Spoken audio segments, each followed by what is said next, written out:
హరీష్ రావు దూలం లెక్క పెరిగిండు గానీ దూడకు ఉన్న బుద్ధి కూడా లేదని ఆ రోజు చెప్పినా రుణమాఫీ చేసి రాజీనామా చేస్తా అన్నాడు. ఇచ్చిన మాట ప్రకారం 2 లక్షల రుణమాఫీ చేసి తీరాం. ఇప్పుడు హరీష్ రావును రాజీనామా చేయమంటే ఎక్కడో దాచుకున్నాడని సీఎం రేవంత్ రెడ్డి తీవ్ర స్థాయిలో ధ్వజమెత్తారు.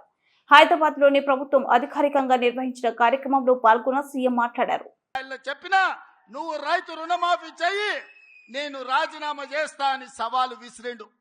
ఆయనలోనే నేను యాదగిరిగుట్ట లక్ష్మీ నరసింహ సాక్షిగా చెప్పిన 15 ఆగస్టు లోపల 2 లక్షల రూపాయల రుణమాఫీ చేసి తీరుతా అని మాట ఇచ్చిన పార్లమెంటులో 42% ఓట్లు, 8 పార్లమెంట్లు మీరు గెలిపించారు. ఇచ్చిన మాట ప్రకారం 15 ఆగస్టు నాడు ఖమ్మం కొత్తగూడెంలో భద్రాద్రి రాముల వారి సాక్షిగా 23 లక్షల మంది రైతులకు 18,000 కోట్ల రూపాయలు రైతుల ఖాతాలో వేసి రైతుల కళ్ళల్లో ఆనందం చూసినాం. మరి ఇవాళ మా కాంగ్రెస్ పార్టీ కార్యకర్తల సాక్షిగా ఆ సన్నాసిని నేను అడుగుతున్నా, రాజీనామా చేస్తా అన్నావు కదా, సిద్దిపేటకు పట్టిన చీడ పీడ విరుగడవుతుందని ఆ సవాళ్లు మేము స్వీకరించినాం.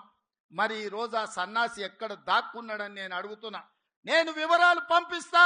2 లక్షల వరకు ప్రతి రైతుకు ఈ రోజు రుణమాఫీ చేసిన చరిత్ర, ఇచ్చిన మాట నిలబెట్టుకున్న చరిత్ర.